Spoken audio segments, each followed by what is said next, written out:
হে আমার প্রিয়তমা, আমার প্রেয়সী সুলতানা, আমার সম্রাজ্ঞী হুররাম, অহর্নিশি যার বিরহে আমি কাতর, আমার সব আনন্দের উৎস, আমার কষ্টের একমাত্র নিরাময় হুররাম। চাঁদনি রাতে তোমার চুলের মদির গন্ধ মনে পড়ে যায়। তোমাকে ছাড়া আমি নিরুপায়, আমি অসহায় হুররাম।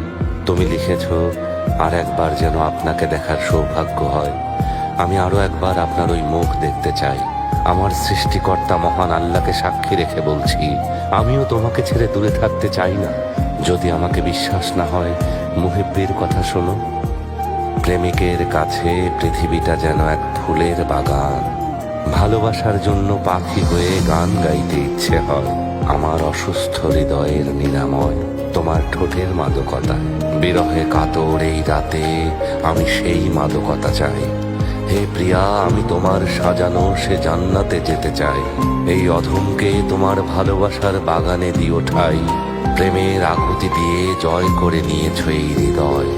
তোমার চুলের সেই মদির মায়ায় আবদ্ধ হতে চাই। ভালোবাসার জন্য আমরা অনেক সয়েছি। হৃদয়কে এক দণ্ড শান্তি দিতে এ বিরহের অবসান চাই। বলো হে প্রিয়তমা, কেন এই যন্ত্রণা, বিরহ এ দহন? ফুল বলে বিরহীর কান্না আমাদের দোলা দেয়, আর মুহিব্বি বলে ওই রূপে কারো নজর না লাগুক, যেন কোনো চিত্রকর সযত্নে করেছেন তার মুখ।